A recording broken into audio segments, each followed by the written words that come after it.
Zona merah COVID-19 di tingkat kelurahan di Kota Bogor mulai mengalami penurunan. Berdasarkan data sebaran COVID-19, Kota Bogor zona merah mulai berkurang. Sebanyak 2 kelurahan menjadi 48 kelurahan zona merah per Kamis 3 September. Meski begitu, pemerintah Kota Bogor tetap memperketat aturan dan memberikan sanksi bagi pelanggar protokol kesehatan.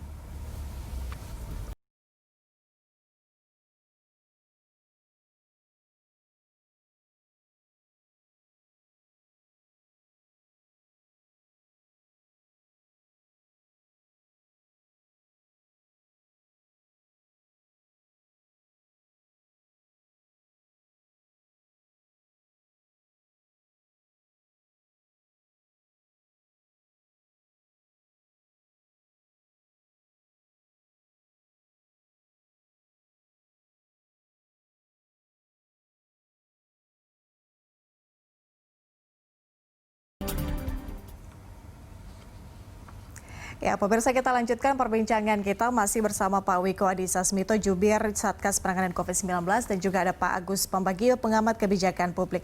Saya ke Pak Agus terlebih dahulu. Pak Agus, kalau melihat penerapan jam malam dilakukan di Depok dan juga Bogor, Jawa Barat, kita tahu juga penyebaran COVID-19 di Jakarta juga ini masih tinggi. Apakah pemberlakuan jam malam ini juga bisa diterapkan di Jakarta untuk menunjang pemberlakuan jam malam di Depok dan juga Bogor?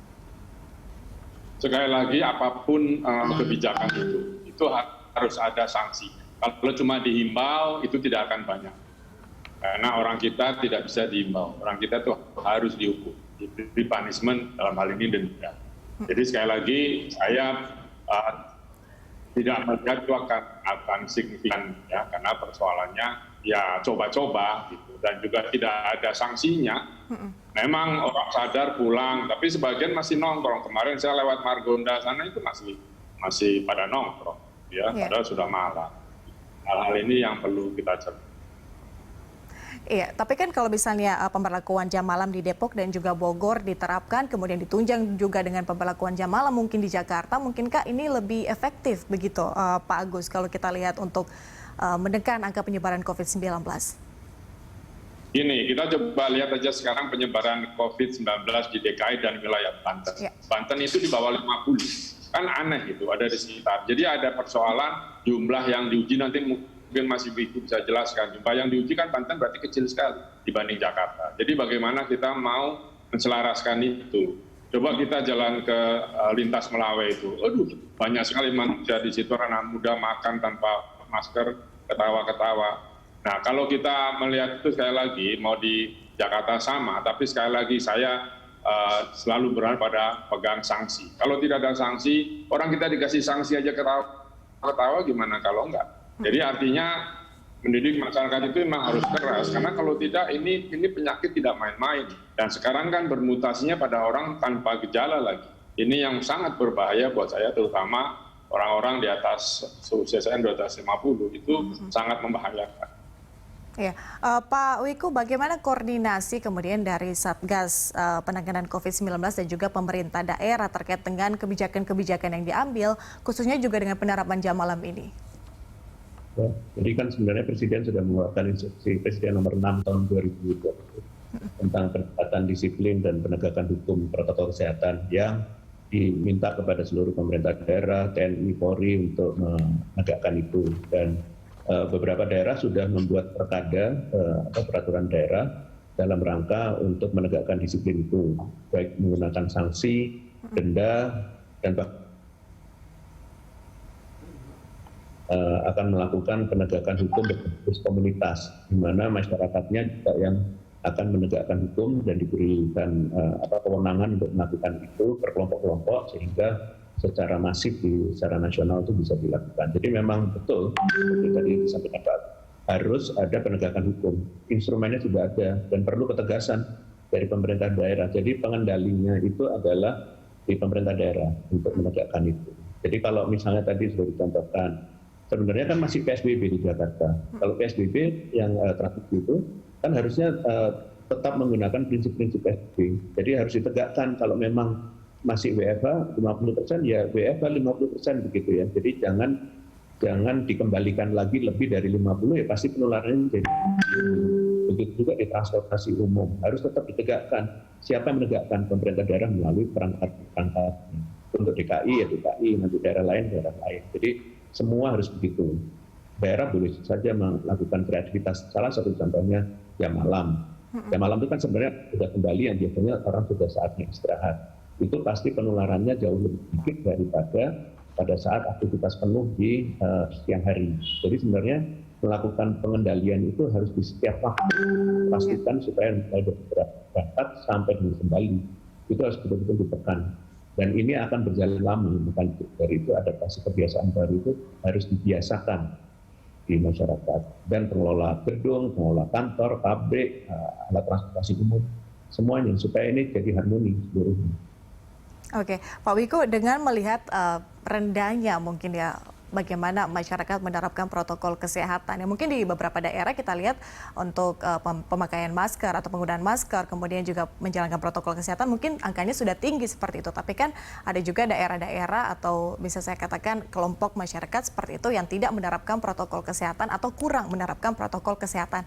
Bagaimana kemudian dari Satgas COVID-19 mungkin adakah memberikan masukan begitu atau mungkin semacam tukar pikiran lah seperti itu dengan pemerintah daerah terkait dengan banyaknya masyarakat yang masih tidak mematuhi protokol kesehatan meskipun mungkin sudah ada peraturan-peraturan, mungkin ada PSBB seperti itu di Jakarta dan sekarang juga tidak diterapkan PSBB yang ketat. Ini bisa dikatakan ini masyarakat sudah melihat ini sebagai sesuatu yang normal. Bagaimana masukannya, Pak Wiko? Ya. Jadi Indonesia ini kan besar, budayanya beragam dan cara pendekatannya berbeda-beda satu daerah dengan lain. Misalnya kalau di Jakarta dikenakan denda, sekarang sudah miliaran yang terkumpulkan oleh DKI, padahal tujuannya bukan uang. Jadi buat mereka ya sudah dibayar saja, mereka punya kemampuan finansial, jadi tetap saja mereka melanggar. Jadi instrumen itu masih belum efektif untuk di Jakarta, tapi di daerah lain bisa jadi itu adalah efektif. Kalau di Jayapura, wali kotanya membuat sistem punishment-nya dengan membuat rompi yang namanya OKP, orang kepala batu. Nah itu yang dilakukan oleh di kota sana melihat budaya yang ada. Kalau di Jawa Tengah, Gubernur Jawa Tengah membuat namanya cerdak keplak, gitu kan untuk jarak. Jadi berbagai instrumen silahkan dilakukan di setiap daerah, tapi penegakan hukum juga akan dilakukan dan Polri akan melakukan itu tadi, ada penegakan hukum berbasis komunitas. Oke, Pak Agus, kalau kita melihat, Anda tadi mengatakan bahwa pemberlakuan jam malam atau mungkin Anda mendorong untuk dilakukannya lockdown. Ini sistem punishment-nya sebenarnya yang paling efektif sekarang ini seperti apa? Kalau mungkin pemberlakuan PSBB yang ketat, kita tidak mungkin kembali ya di PSBB yang ketat. Dilihat seperti itu misalnya. Dan mungkin ada kebijakan-kebijakan lain yang dulu sempat kita lakukan kemudian tidak bisa kita lakukan. Untuk urusan.